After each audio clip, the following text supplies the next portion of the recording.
J'aime ta présence, toi mon bien-aimé. Prends-moi dans tes bras d'amour, Jésus. Serre-moi comme ton cœur. Prends-moi dans tes bras d'amour, Jésus. Serre-moi comme ton cœur. J'aime ta présence. Si tu as péché, ce n'est pas le problème de Dieu. Dieu a donné la portion magique pour la solution de ton péché. Regarde à la croix. J'aime ta présence, Jésus mon roi. Thème de méditation. Le doute. Le doute. Et le texte, c'est Matthieu 14, verset 31.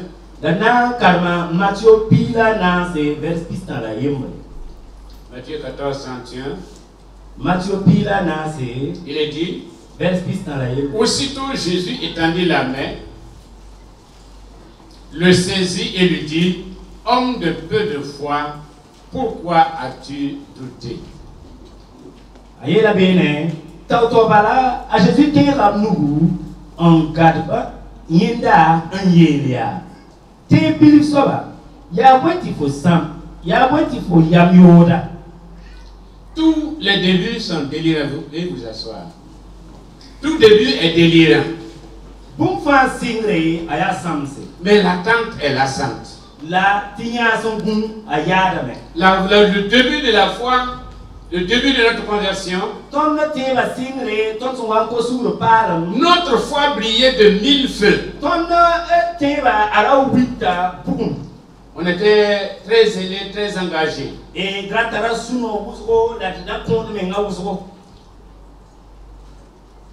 on croyait à Dieu. Ou disons, on croyait Dieu. Et petit à petit, la flamme baisse. Ce qui est vrai pour l'individu est vrai pour les dénominations. Nous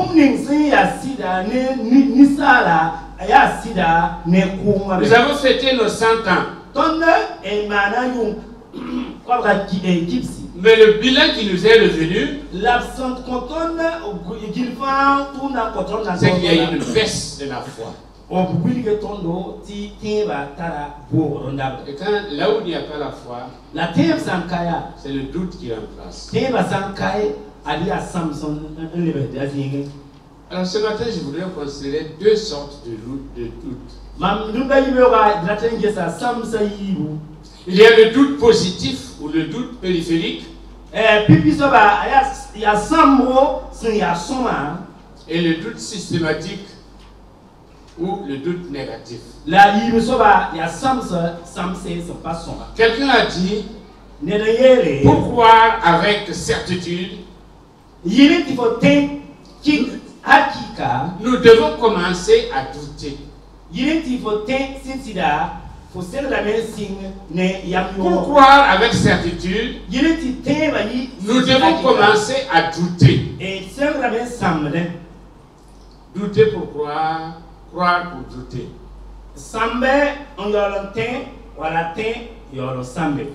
Tous les héros de la foi ont été des héros du doute.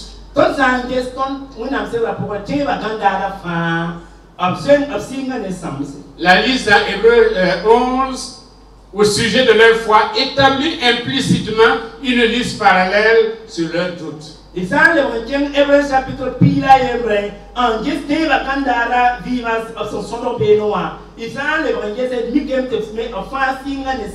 ce qu'on appelle le doute de la foi.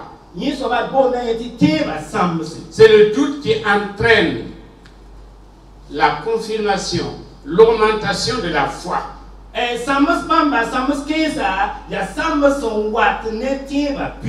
vous prenez Abraham, il a douté à un moment donné de sa vie, jusqu'à ce que Dieu lui apporte la preuve. Et à partir de là, il a cru Et il n'a plus été déstabilisé, il a été le père de la foi. Mais il n'a pas toujours été le père de la foi. Si vous prenez un certain Gédéon, quand Dieu lui a parlé, qu'est-ce qu'il a dit? Si c'est toi, c'est que le toison reste sec pendant que l'environnement est mouillé.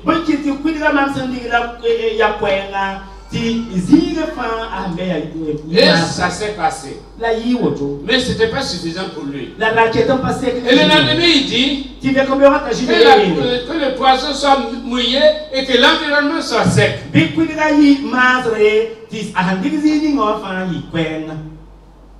Il en est de même de Thomas. Si je ne vois ses mains percées, je ne peux croire. Dès lors qu'il y a si, il y a doute.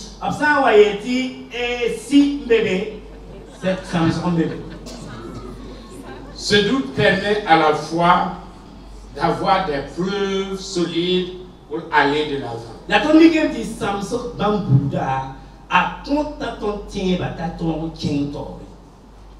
Mais maintenant, il y a le doute négatif. Ou le doute systématique. On remet en cause tout ce qui a été acquis. On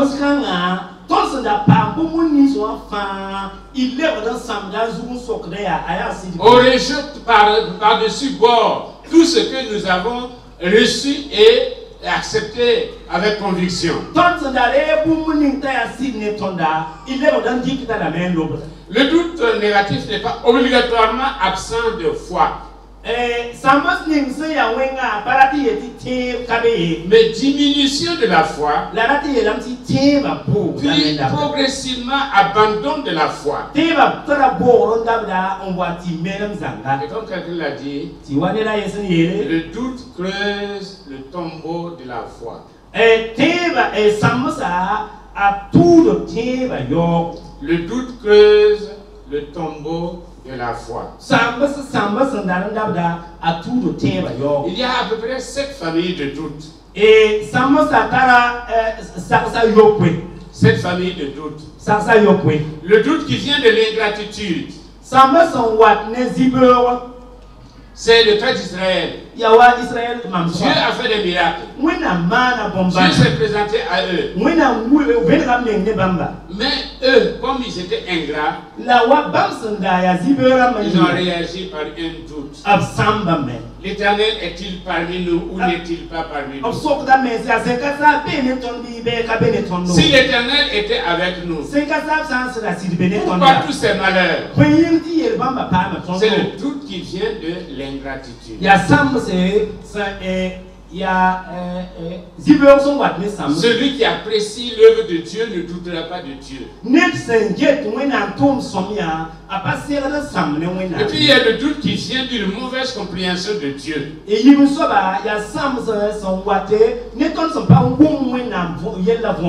le Dieu pourvoyeur et non le Dieu Père et le Dieu formateur. Et nous venons seulement pour recevoir. Et une fois que nous n'avons pas reçu, on se dit après tout, peut-être ce Dieu-là n'existe pas. Ou bien il existe mais il ne m'aime pas. Parce que nous avons une mauvaise conception de Dieu.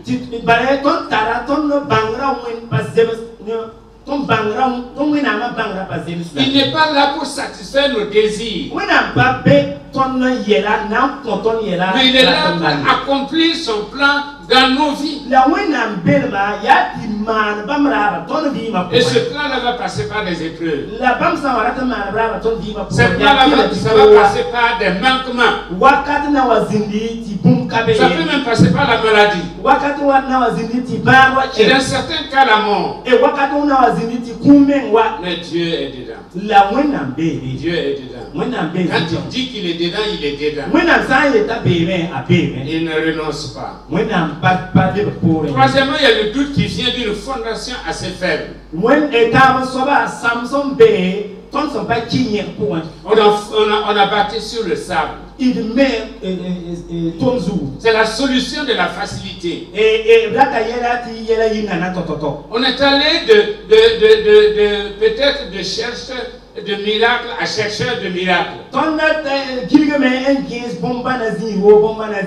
Et on a bâti sur le sable. On n'a pas bâti sur le rocher qui est Jésus-Christ. C'est la foi épidémique. Et c'est la foi qui est bâtie peut-être sur des manifestations. Mais non pas sur la parole de Dieu. Cette foi-là, elle ne résiste pas à la morsure du temps. Et crée le doute en nous. Quatrièmement, il y a le doute qui vient d'un manque d'engagement.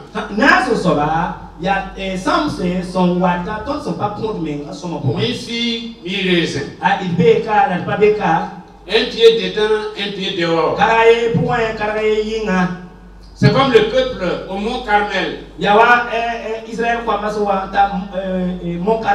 Élie leur a dit, jusqu'à quand pencherez-vous? Si l'Éternel est Dieu, mais venez vers l'Éternel. Si l'Éternel n'est pas Dieu, allez adorer vos Baals et Astarté. Mais vous ne pouvez pas avoir des Baals chez vous et venir dans la maison de l'Éternel.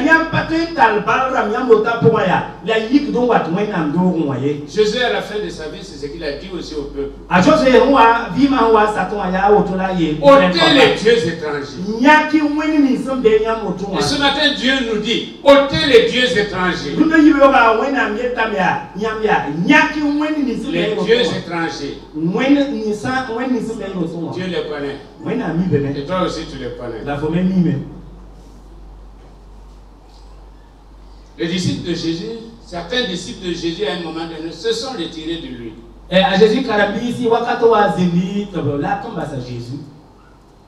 Ils ont dit, on ne sait même pas si ce type-là va nous conduire quelque part.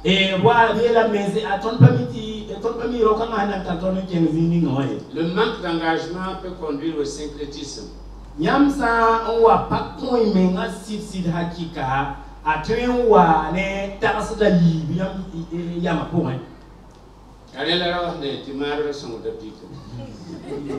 L'amulette aide la croix, soutient la croix.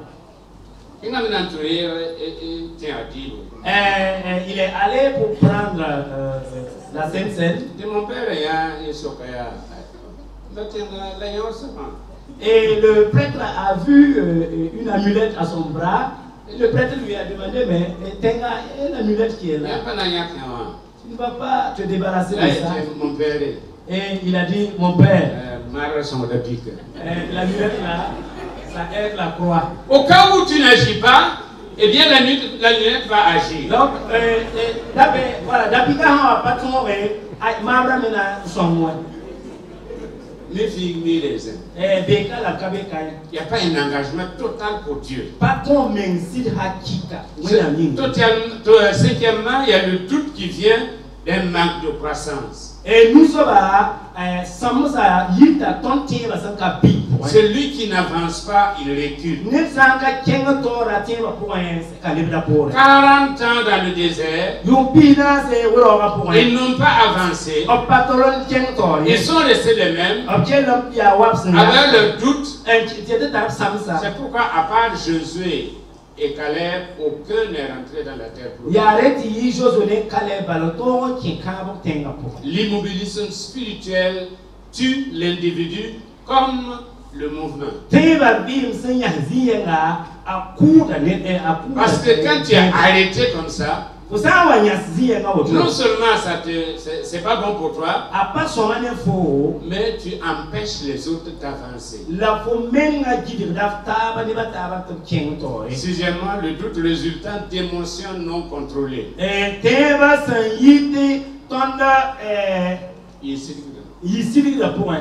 La foi n'est pas faite d'émotions. mais de vérité de la parole de Dieu.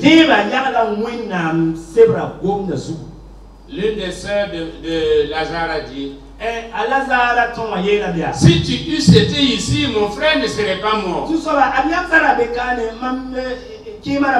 Pourtant, Jésus était là.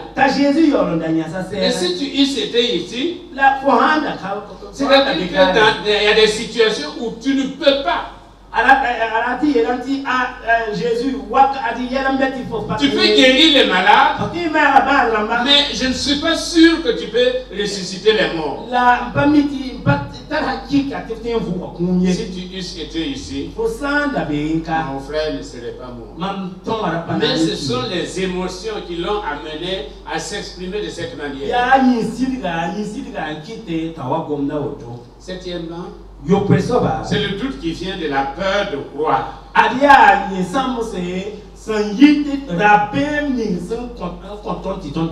a des gens qui ne veulent pas croire. C'est pourquoi ils reposent leur foi sur les autres.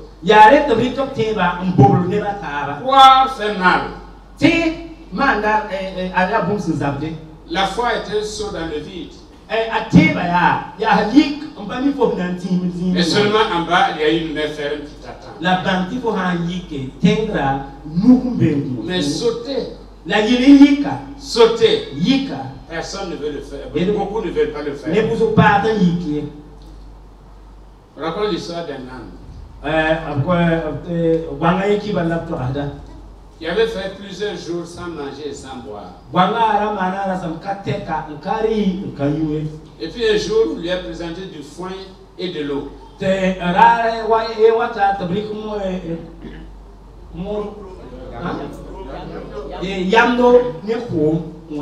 Là, on a regardé le foin.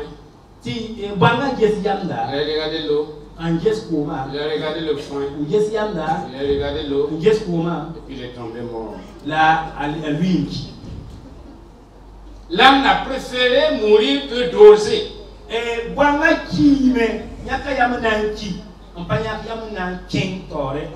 Quelqu'un a crié dans la Bible. Je crois, mais viens au secours de mon incrédulité.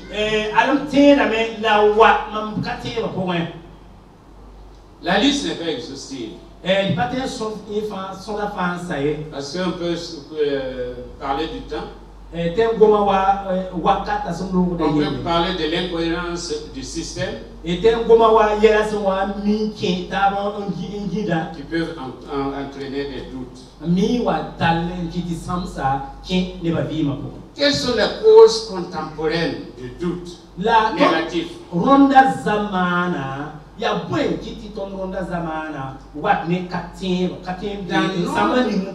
Dans notre société à nous, au 21e siècle, qu'est-ce qui cause le doute négatif et le doute collectif?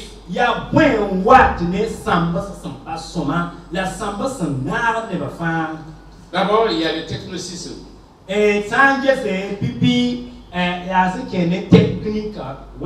La technologie. L'internet et les réseaux sociaux.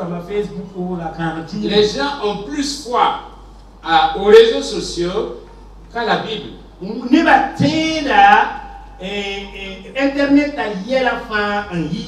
La preuve est que j'ai lu sur Internet, on ne dit jamais j'ai lu dans la Bible.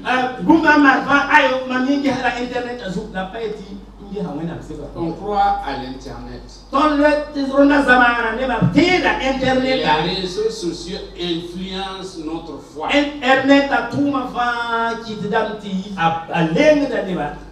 On a des chrétiens dans les clouds. Les nuages. C'est un système de stockage des informations. On a des chrétiens dans les clouds. Mais on ne les a pas dans les églises. On ne les a pas physiquement. La technologie crée le doute de la parole de Dieu. Deuxièmement, il y a la bureaucratie. C'est-à-dire la tyrannie de l'horloge.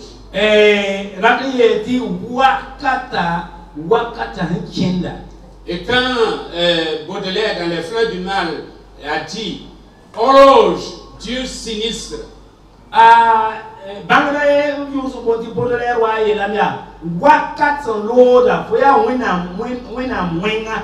Parce que l'horloge conduit à l'organisation.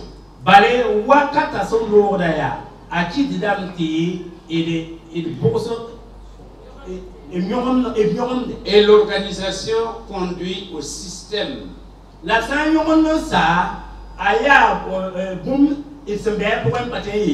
Et le système a tendance à prendre le pas sur la foi.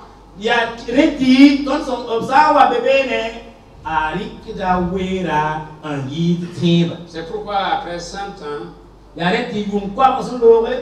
mouvement, progressivement, c'est l'organisation qui prend le pas sur la parole de Dieu.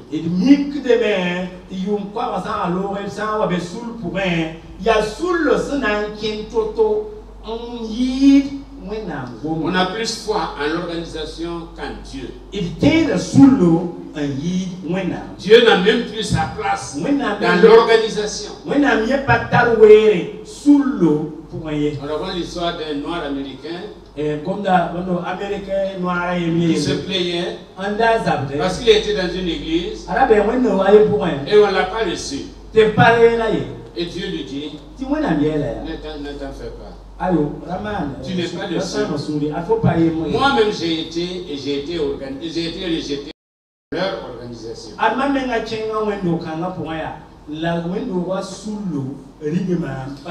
Il y a le pluralisme. Troisièmement, plusieurs confessions. Les unes plus brillantes que les autres.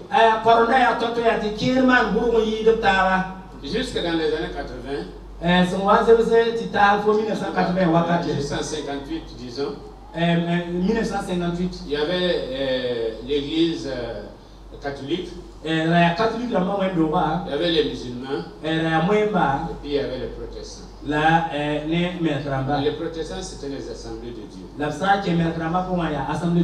Aujourd'hui, à la Fémé, rien qu'à la Fémé, je ne sais pas combien d'églises sont affiliées. Et nous avons 3 Fémés. Il y a la Fémé officielle. Il y a une autre, je ne me souviens pas du nom. Semelle. Et puis il y a la nouvelle génération. Et toutes ces fédérations regroupent des églises. Et ce pluralisme peut créer le doute par rapport à ceux qui nous approchent.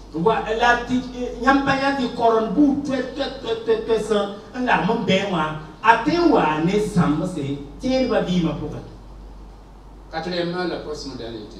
Avec pour conséquence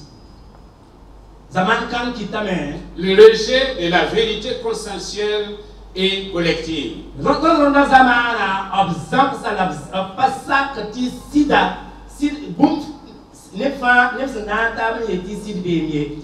Nous sommes ici dans cette église. Il y a un consensus en matière de doctrine. Mais l'esprit postmoderne dit n'accepte pas ce que tout le monde croit. Tu as ta propre vérité. N'est vrai que ce qui te plaît toi. Il n'y a plus d'absolu. Et cela joue sur la foi. Quelles sont les conséquences de doute négatif. Il s'en va là, ça, pas seulement à Watané. On développe une foi confessionnelle. Une foi institutionnelle. Vidée de toute substance. L'armée les mains. C'est devenu le largo a dit. L'armée les mains. Le largo a dit. Et on se décharge sur le largo. Et on ne veut plus croire pour soi-même. Et les décisions de l'Église deviennent objets de foi. Et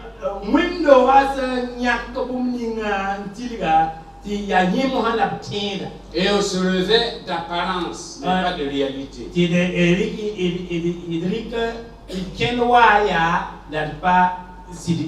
Je vous cite encore le théologien catholique Zendel qui disait: dès lors qu'on parle de Dieu, sans le vivre, on le trahit et on en fait une idole. C'est-à-dire qu'aujourd'hui nous avons des idolâtres au lieu d'avoir des chrétiens.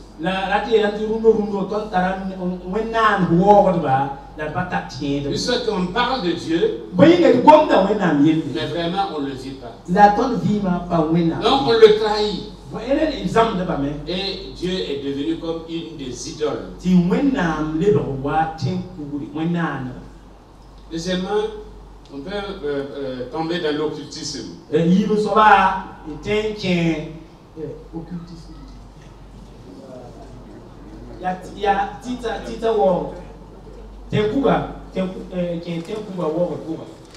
La rose-croix, la franc-maçonnerie, la sorcellerie, parce qu'on n'a plus foi en Dieu. Et que ces gens-là se présentent comme étant des solutions pratiques à nos problèmes. Et on sait qu'effectivement, aujourd'hui, c'est quand tu appartiens à ce groupe-là que tu peux être quelqu'un.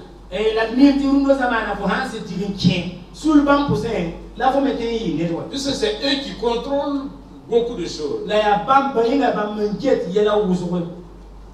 Et c'est eux qui positionnent qui ils veulent. Et qui peuvent détrôner qui ils veulent. Alors nous devenons des personnages au lieu d'être des personnes. Et Achille Mbembe a dit: le matin à l'église, le soir chez les sorciers.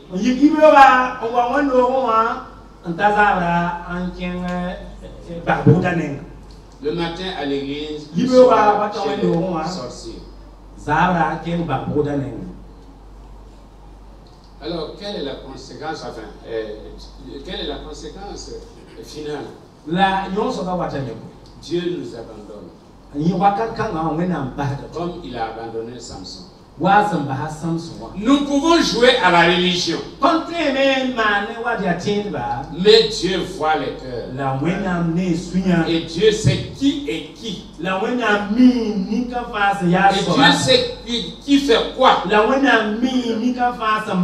Et au moment indiqué, tu vas te rendre compte que l'Éternel s'est retiré de toi. Alors que ce que nous voulons, ce que nous recherchons dans la maison de Dieu, c'est d'arriver à un moment où nos visages brillent.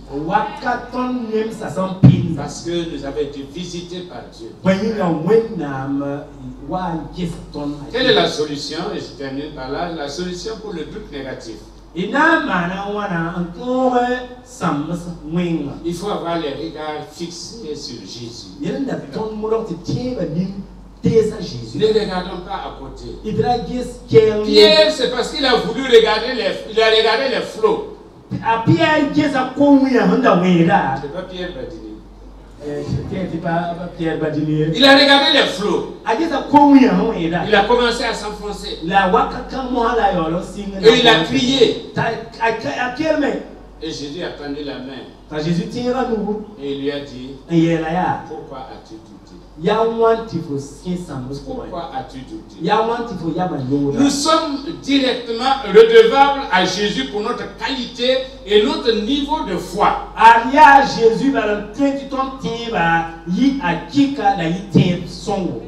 C'est vrai, nous avons des exemples dans la foi. Nous avons des repères dans la foi. Mais le repère absolu, c'est Jésus-Christ.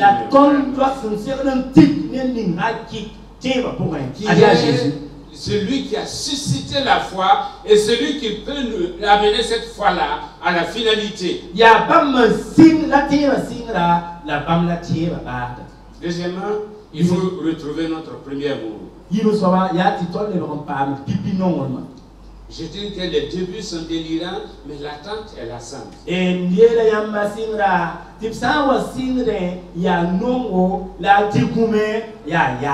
faut retrouver notre amour. Est-ce que tu aimes le Seigneur? Comme quand tu t'es converti.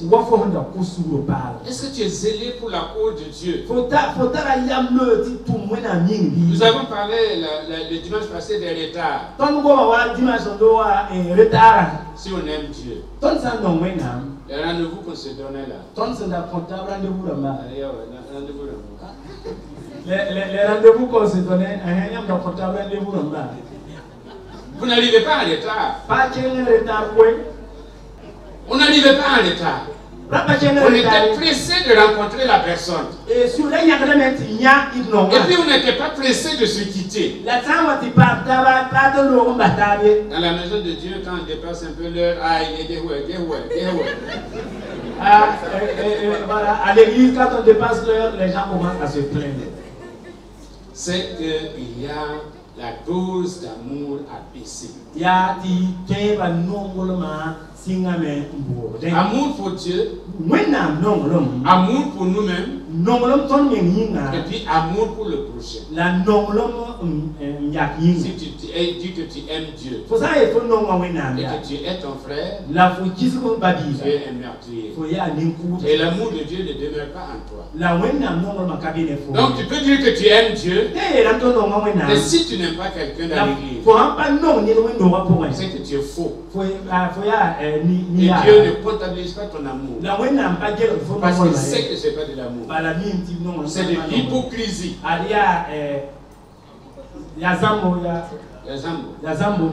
Dieu veut. On l'aime.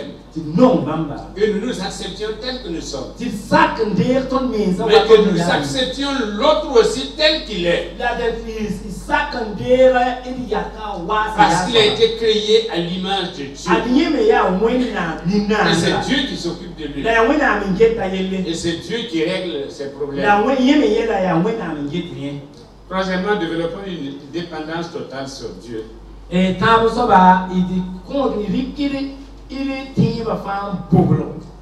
Sur Dieu, sur sa parole et sur son esprit. Au lieu de la foi autonome, qui est la foi scientifique, technologique, nous devons développer une foi hétéronome. C'est-à-dire la foi qui vient de la déclaration de quelqu'un qui est digne de confiance.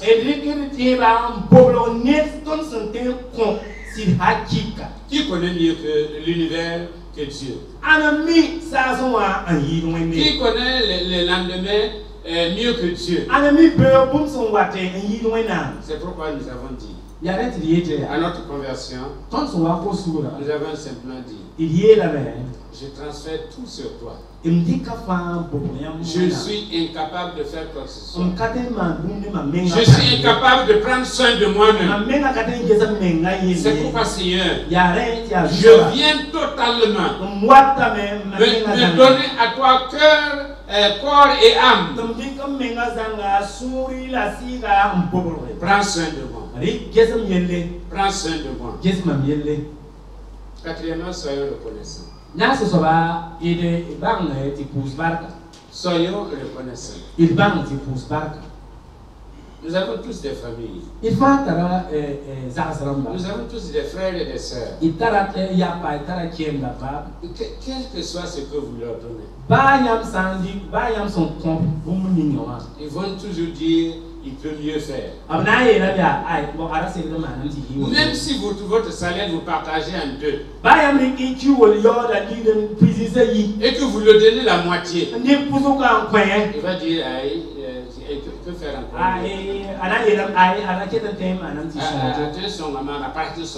Il veut m'aider, mais c'est parce qu'il ne veut pas m'aider. Parce qu'il doute de toi. Il doute de toi. Il y a une femme et son mari. Vraiment, c'est pas simple.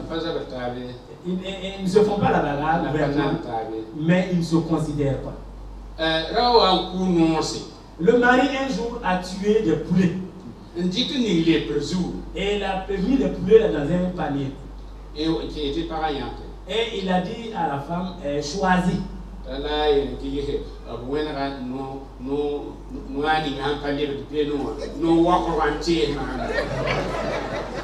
Et dans tout ce tas de poulets, la femme a trouvé, a dit voilà, c'est le poulet maigrichon là, et le plus petit poulet là, voilà, qui est dirigé vers moi.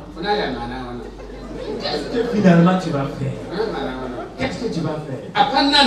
Elle ne considère pas. Elle doute. Souvent, entre nous et Dieu, c'est comme ça. Soyons reconnaissants. Tout ce que le Seigneur nous donne. Disons merci au Seigneur. Et ne disons pas Seigneur, tu m'as privé de ça.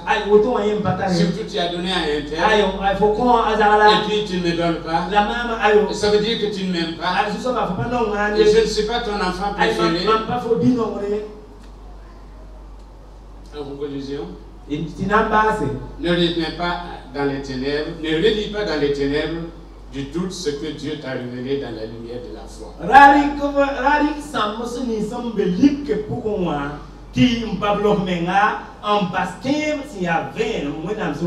Si tu veux exiger des signes pour mieux croire, il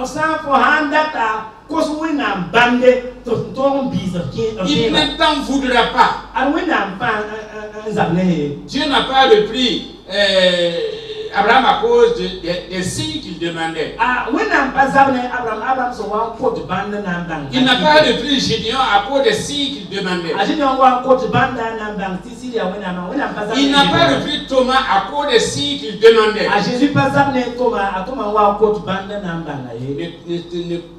Ne te limite pas à être un chrétien nominal.